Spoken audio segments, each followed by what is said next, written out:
ശുശ്രൂഷയ്ക്കായി സ്തുതിയായിരിക്കട്ടെ. കുഞ്ഞുമക്കളെ, പ്രാർത്ഥനയോടുകൂടി നമുക്ക് നമ്മുടെ ക്ലാസ് ആരംഭിക്കാം. എല്ലാവരും കൈകൾ കൂപ്പി കണ്ണുകളടച്ച് നിന്നേ. സ്നേഹീശോയെ, അവിടുത്തെ പരിശുദ്ധാത്മാവ് കൊണ്ട് ഞങ്ങളെ നിറയ്ക്കണമേ. പഠിക്കുന്ന കാര്യങ്ങളെല്ലാം ഗ്രഹിക്കുവാൻ അവിടുന്ന് നിങ്ങളുടെ ബുദ്ധിയെയും മനസ്സിനെയും പ്രകാശിപ്പിക്കണമേ. പരിശുദ്ധാത്മാവിന്റെ ഫലങ്ങളും ദാനങ്ങളും നൽകി അവിടുന്ന് ഞങ്ങളെ നിറയ്ക്കണമേ. ആമേൻ. മക്കളെ, നമ്മൾ ഇന്ന് നമ്മുടെ മൂന്നാമത്തെ മൊഡ്യൂൾ ലാസ്റ്റ് ഭാഗത്തിലേക്ക് കിടക്കുക. 6-ാം അധ്യായം ഏതായിരുന്നു നമ്മൾ പഠിച്ചുകൊണ്ട് വന്നിരുന്നത്? 2 ആഴ്ചയായിട്ട് പുരോഹിതരെ പറ്റിയായിരുന്നു അല്ലേ? നമ്മുടെ അച്ഛന്മാരെ പറ്റി നമ്മൾ കണ്ടു. പുരോഹിതന് മധ്യസ്ഥനായ വിശുദ്ധ ജോൺ മരിയനിയായെ പറ്റിയൊക്കെ ടീച്ചർ കഴിഞ്ഞ ക്ലാസ് നിങ്ങളോട് പറഞ്ഞു. നിങ്ങൾ വൈദികർക്കൊക്കെ വേണ്ടി പ്രാർത്ഥിച്ചോ? ഇന്ന് നമ്മുടെ പാഠം ഇവിടെ അവസാനിക്കുകയാണ്. 3 മൊഡ്യൂളായിട്ട് അവസാനത്തെ പാഠഭാഗത്തായിട്ടാണ് നമ്മൾ പ്രവേശിക്കുന്നത്. അപ്പൊ ഇന്ന് നമ്മൾ കാണുവാൻ പോകുന്നത് വൈദികരുടെ ധർമ്മങ്ങളാണ്. 3 ധർമ്മങ്ങൾ, ത്രിവിധ ധർമ്മങ്ങൾ. കഴിഞ്ഞ ക്ലാസ് ഫസ്റ്റ് നമ്മൾ തുടങ്ങിയപ്പോൾ പറഞ്ഞു ഒത്തിരി കാര്യങ്ങൾ, ധർമ്മങ്ങളും കടമകളും ഒക്കെ അവർക്കുണ്ട്. ഇന്ന് 3 ഘടകങ്ങൾ, അതായത് പഠിപ്പിക്കുക, നയിക്കുക, വിശദീകരിക്കുക. ത്രിവിധ ധർമ്മങ്ങളാണ് ഒരു പുരോഹിതൻ ചെയ്യുന്നത്. പഠിപ്പിക്കുക, നയിക്കുക, വിശദീകരിക്കുക. ആദ്യത്തെ എന്താ? പഠിപ്പിക്കുക. ദൈവവചനത്തിന്റെ വെളിച്ചത്തിൽ ജീവിതം പ്രവാചകനായ യേശുവിന് സമർപ്പിക്കുക. ഈ പുരോഹിതൻ ചെയ്യുന്നതാ. വീണ്ടും ദൈവവചനത്തിന്റെ വെളിച്ചത്തിൽ നന്മ തിന്മയെ വിവേചിച്ചറിഞ്ഞുകൊണ്ട് നന്മയെ സ്വീകരിക്കുവാനും തിന്മയെ തിരസ്കരിക്കുവാനും ദൈവജനത്തെ പഠിപ്പിക്കുകയും പരിശീലിപ്പിക്കുകയും ചെയ്യുക ഒരു പുരോഹിതന്റെ ധർമ്മമാണ്. ശ്രദ്ധിച്ചിരിക്കണേ കേട്ടോ മക്കളെ. നിങ്ങൾക്ക് ഇച്ചിരി പ്രയാസമായിട്ടൊക്കെ തോന്നുന്നില്ല. സിമ്പിളായിട്ട് നോക്കിക്കേ. ദൈവവചനത്തിന്റെ വെളിച്ചത്തിൽ നന്മ തിന്മയെ വിവേചിച്ചറിഞ്ഞ് നന്മയെ സ്വീകരിക്കുവാനും തിന്മയെ തിരസ്കരിക്കുവാനും ദൈവജനത്തെ പഠിപ്പിക്കുകയും പരിശീലിപ്പിക്കുകയും ചെയ്യുക ഒരു പുരോഹിതന്റെ ധർമ്മം. വീണ്ടും നോക്കിക്കേ. നയിക്കുക. അടുത്തതാ നയിക്കുക.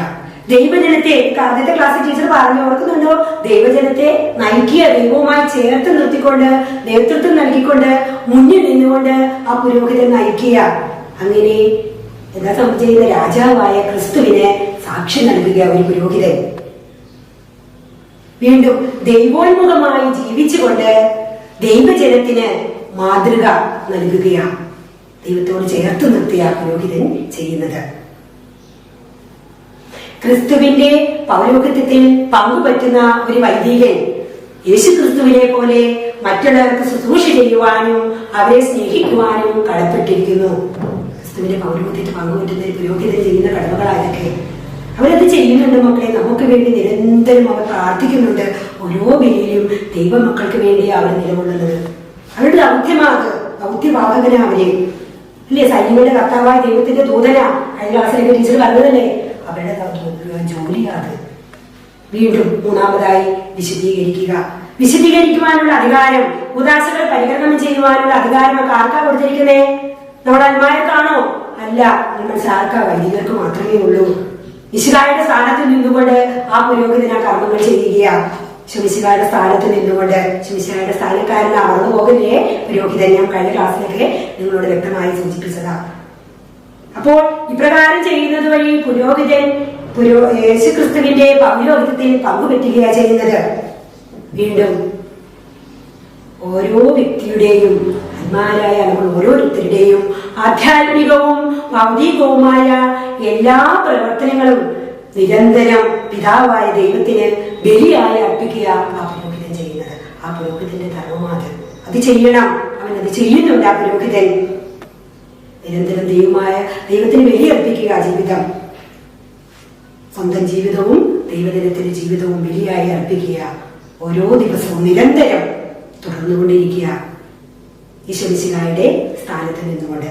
ഇനി ടീച്ചർ ഒന്ന് ചോദിക്കട്ടെ, വൈദികരുടെ ബ്ലെസ്സിങ്സ് ഒക്കെ നമുക്ക് വേണോ? അനുഗ്രഹം ആവശ്യമുണ്ട്. അവരുടെ അനുഗ്രഹം അതിന് വല്ല ഇതുകൊണ്ട് കൃപയുണ്ടോ? മക്കളെ, നിങ്ങൾ ശ്രദ്ധിച്ചേക്കണം കേട്ടോ. നിങ്ങൾ പുരോഹിതരെ കാണുമ്പോൾ ആരെ കാണണം? ഈശോയെ കണ്ടുകൊണ്ടായിരിക്കണം. അവർക്ക് ഓടിച്ചെന്ന് സ്തുതിയൊക്കെ കൊടുക്കണം. കാരണം എന്താണ് ടീച്ചർ പറയട്ടെ? അവരുടെ അനുഗ്രഹം ഇവരെ നിങ്ങൾ സംബന്ധിക്കുമ്പോൾ കേട്ടിട്ടില്ലേ മക്കളെ? എത്ര സ്ഥലത്താ പറയുന്നത്? എന്റെ അനുഗ്രഹം, ആശീർവാദം നിങ്ങളോടുകൂടി ഉണ്ടായിരിക്കട്ടെ, സമാധാനം ആശംസിക്കുന്നു. അത് ഇവര് തീരുന്നത് വരെ നിങ്ങൾ പങ്കുകൊള്ളണം കേട്ടോ മക്കളെ. പല മക്കളും ഓടിപ്പോകും. കാരണം എന്താ? അവിടെ ആരാ സന്നിഹിതനായിരിക്കുന്നത്? നിത്യ പുരോഹിതനായ ഈശോയാ. ഈശോയുടെ അനുഗ്രഹം നമുക്ക് വേണ്ടേ? വേണം. പക്ഷെ എല്ലാവരും ഓടിപ്പോവുകയും കുറച്ച് മക്കളൊന്നും ഇതിനൊന്നും ഒരു പ്രാധാന്യം കൊടുക്കുന്നില്ല. അറിയില്ലായ്മ കൊണ്ടാണ് നമുക്ക് അങ്ങനെയൊക്കെ സംഭവിക്കണം. നമ്മൾ മനസ്സിലാക്കണം അവരുടെ അനുഗ്രഹങ്ങൾ. ആരാ നമ്മളെ അനുഗ്രഹിക്കുന്നേ? ഏറ്റവും പുരോഗതിന ഈശോയുടെ അനുഗ്രഹമാണ് നമുക്ക് വരുന്നത്. അപ്പൊ അവരുടെ ബ്ലെസ്സിങ്ങിന് ഒത്തിരിയേറെ കൃപയുണ്ട് മക്കളെ. വചനം നമ്മളെ ബോധ്യപ്പെടുത്തുന്നുണ്ട്. സംഖ്യയുടെ പുസ്തകം 6-ാം അധ്യായം 22 മുതൽ 27 വരെ പറയുക. പുരോഹിതന്റെ ആശീർവാദത്തെ പറ്റി അവിടെ കൃത്യമായി പറയുക. പിതാവായ ദൈവം മോശയോട് പറഞ്ഞു, അഥവാ ദൈവം പറയുക മോശയോട്, പുരോഹിതരോട് അവന്റെ മക്കളോട് പറയണം, ഇസ്രായേൽ ജനത്തെ അവർ അനുഗ്രഹിക്കണം, സമാധാനം ആശംസിക്കണം. വീണ്ടും വചനം പറയുക, അവരുടെ ഇടയിൽ നിങ്ങൾ എന്റെ നാമം സ്ഥാപിക്കണം. എന്നിട്ട് നിങ്ങൾ അവരെ അനുഗ്രഹിക്കുമ്പോൾ ഞാൻ അവരെ അനുഗ്രഹിക്കും. ഞാൻ അവരെ അനുഗ്രഹിക്കും. അപ്പോൾ കർത്താവല്ലേ നമ്മളെ അനുഗ്രഹിക്കുന്നേ? ഒരു പുരോഹിതന്റെ സ്ഥാനത്ത് നിന്നുകൊണ്ട് വചനത്തിൽ വ്യക്തമായി പറയുന്നുണ്ട്. പുരോഹിതന്റെ സ്ഥാനത്തിൽ നിന്ന് പുരോഹിതനെ ആശീർവദിക്കുമ്പോൾ, അനുഗ്രഹിക്കുമ്പോൾ പുരോഹിതനായ ഈശോയാണ് നമ്മളെ അനുഗ്രഹിക്കുന്നത്. ഈശോയുടെ അനുഗ്രഹം നമുക്ക് വേണ്ടേ? നമുക്ക് ഇഷ്ടമല്ലേ ഈശോ നമ്മളെ അനുഗ്രഹിക്കണം? ഈശോയെ വന്നിങ്ങനെ പറയുന്നതിന് നമുക്ക് ഭയങ്കര സന്തോഷമല്ലേ? നമ്മൾ സ്വീകരിക്കും. മക്കളെ, നിങ്ങളും പുരോഹിതരെ ആ സ്ഥാനത്ത് കാണണം. കാരണം എന്താ? ദൗത്യവാഹകര. അവരെ ഏൽപ്പിച്ചിരിക്കുന്ന ദൗത്യമാണ് അവർ ചെയ്യുന്നത്. അപ്പോൾ അവരുടെ അനുഗ്രഹത്തിന് പ്രാധാന്യമുണ്ട്. വീണ്ടും കുമ്പസാരക്കൂട്ടിൽ അല്ലെ, പാപങ്ങൾ മോചിക്കുവാനുള്ള അധികാരം ആർക്കാ ഉള്ളത്? പുരോഹിതർക്ക് മാത്രമേ ഉള്ളൂ. ഈശോയുടെ സ്ഥാനക്കാരനാ ഒരു പുരോഹിതൻ. കഴിഞ്ഞ ക്ലാസ്സിൽ ടീച്ചർ പറഞ്ഞു. അപ്പോൾ ആ സ്ഥാനത്ത് നിന്നുകൊണ്ട് പുരോഹിതനാ ഉദാശകൾ പരികർമ്മം ചെയ്യുന്നു. നമുക്ക് ബ്ലെസ്സിങ്സ് തരുന്ന ആരാണ്? ഈശോമിശിഹായ. പല കുഞ്ഞുങ്ങളും നിങ്ങൾ എങ്ങനെയാ മക്കളെ കുമ്പസാരിക്കുന്നേ? കുമ്പസാരത്തിലുള്ള ജപമൊക്കെ ചെല്ലണം, ആദ്യം ഒരുങ്ങണം, എന്നിട്ട് വേണം നിങ്ങൾ ചെല്ലുവാൻ. കാരണം എന്താ? ഒരു വൈദികന്റെ അടുത്തേട്ടല്ല പോകുന്നത്. എന്റെ ഈശോയോടല്ല തുറന്നു പറയുന്നത്. എന്റെ പാപങ്ങളെല്ലാം എന്റെ ഈശോയോടല്ല പറയുന്നത്. അവിടെ ഒരുങ്ങി ചെല്ലണം. നമ്മൾ എന്റെ പാപങ്ങളെ കുറിച്ച് പശ്ചാത്തലിക്കണം. കൊണ്ട് നല്ല കുമ്പസാരത്തിന് വേണ്ട കാര്യങ്ങൾ 5 കൊണ്ട് അറിയാമോ മക്കളെ? നിങ്ങൾക്ക് ഇതൊക്കെ കുമ്പസാരത്തിനും ജപമൊക്കെ ചെല്ലണം കേട്ടോ. എന്നിട്ട് എങ്ങനെയോ കുമ്പസാരിക്കട്ടെ? പാപങ്ങളെല്ലാം ക്രമമായി ഓർക്കണം. പാപങ്ങളെ കുറിച്ച് പശ്ചാത്തപിക്കണം. മേലിൽ പാപം ചെയ്യരുതെന്ന് ദൃഢമായി പ്രതിജ്ഞ ചെയ്യണം. എന്നിട്ട് വേണം വൈദികനോട് പാപങ്ങൾ ഏറ്റുപറയുവാൻ. വൈദികൻ നൽകുന്ന പ്രായശ്ചിത്തം നമ്മൾ നിറവേറ്റണം. കാരണം ആരാ നമ്മളോട് പറയുന്നത്? ഈശോയാ പറയുന്നതല്ലേ? നീ ഇങ്ങനെയാണ് ചെയ്യേണ്ടത്, അതുപോലെയല്ല. അങ്ങനെ നമുക്ക് തരും. മിക്ക കുഞ്ഞുങ്ങളും ഓടിച്ചെന്നിങ്ങനെ ചെയ്യുക, അതൊന്നുമില്ല. എന്നിട്ട് എങ്ങനെ ചെയ്യുന്ന മക്കളെ? ഓടിച്ചെന്നിങ്ങനെ ചെന്നിട്ട് അച്ഛനാ ബ്ലെസ്സിങ്, പാപമോചനം ഈശോ തരില്ല നമുക്ക്. പിതാവിന്റെ പുത്രന്റെ നാമത്തിൽ ഞാൻ നിങ്ങൾക്ക് പാപമോചനം നൽകുന്നു എന്ന് ആശ്രയിക്കുന്ന ആ സമയത്തൊക്കെ കുഞ്ഞുമക്കൾ അവിടെ ഒന്നും ഉണ്ടാകുകയില്ല. അവിടെ നിന്നൊക്കെ പോയിട്ടുണ്ടാവും. അതൊന്നും കേൾക്കുന്നേ ഇല്ല മക്കള്. അങ്ങനെ നിങ്ങൾ അങ്ങനെ ആകരുത് കേട്ടോ.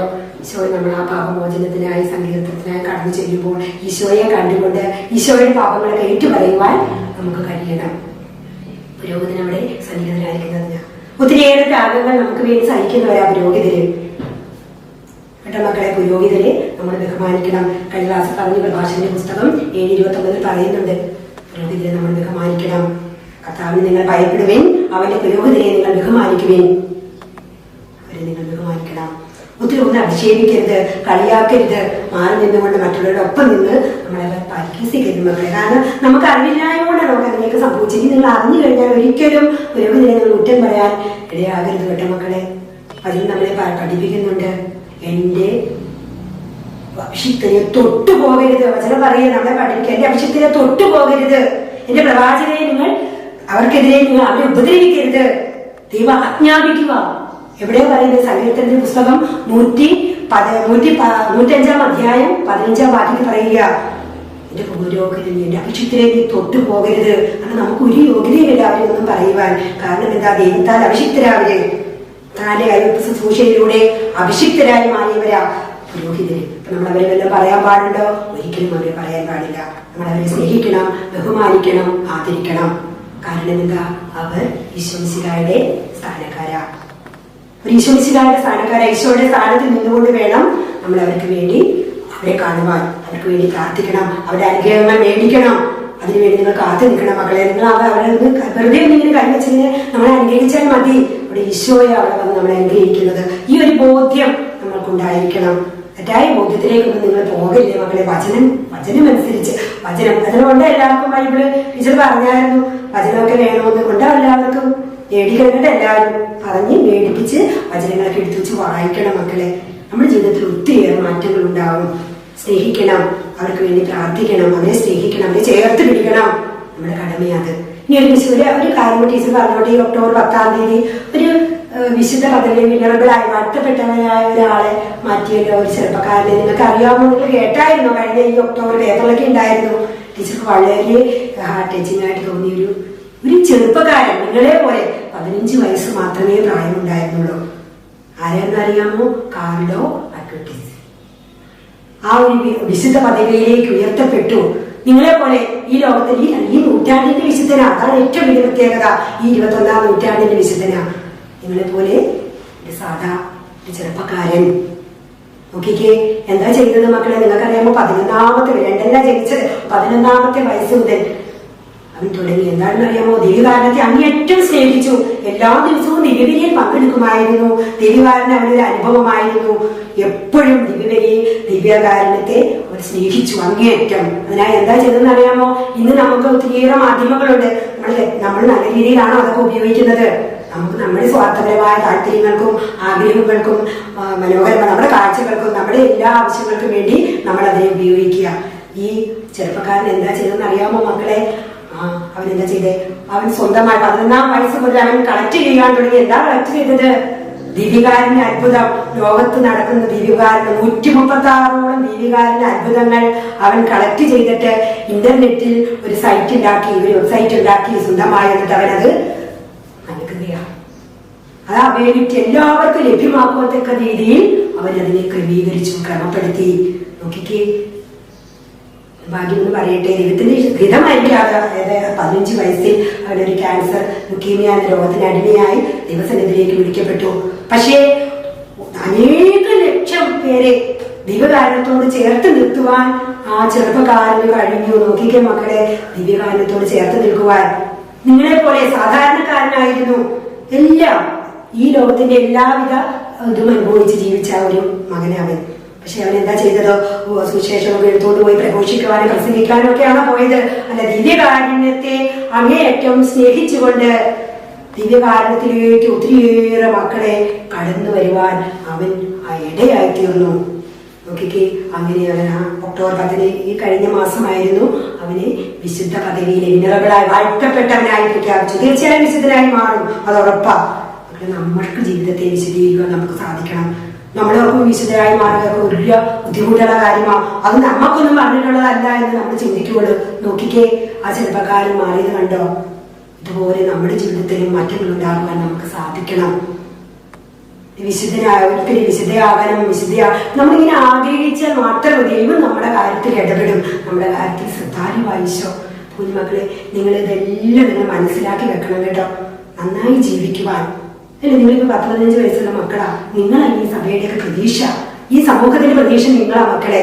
നിങ്ങളിലൂടെ സമൂലമായ ഒരു മാറ്റം സഭയ്ക്കും സമൂഹത്തിനും ഉണ്ടാകണം. നിങ്ങൾ പ്രവർത്തിക്കണം, ഈശോയുടെ നല്ല മക്കളായി ജീവിക്കണം, പ്രേക്ഷിതരായി മാറണം, ഈശോയ്ക്ക് വേണ്ടി വേല ചെയ്യുവാൻ. ആ കാർലോ അക്വിറ്റീസിനെ പോലെ അതുപോലെയൊന്നും നമ്മളിങ്ങനെ ചിന്തിക്കുമ്പോൾ നമുക്കതൊന്നും സാധിക്കില്ല. പക്ഷെ സാധിക്കും മക്കൾ. ഈശോയോട് ചേർന്ന് നിന്നുകൊണ്ട് പ്രവർത്തിച്ചാൽ തീർച്ചയായും നമുക്കും സാധിക്കും. ജോൺ മരി വിയാനിയെ പറ്റി ഞാൻ പറഞ്ഞു. വലിയ ജ്ഞാനം, ലോകത്തിൻ്റെതായ വിജ്ഞാനം എല്ലാം ഉണ്ടായിരുന്നോ? തീർത്തും പരമണ്ഡനായിരുന്ന ആ ഒരു പുരോഹിതൻ വിശുദ്ധനായി മാറി, വിശുദ്ധ പദവിയിലേക്ക് വൈദികരുടെ മധ്യസ്ഥനായി തീർന്നു. നോക്കിക്കേ, നമുക്കും സാധിക്കും. എല്ലാവരും പ്രാർത്ഥിക്കണം കേട്ടോ മക്കളെ. ടീച്ചർ ഒരു ആക്ടിവിറ്റി തരുവാൻ ഞാൻ ആഗ്രഹിക്കുക.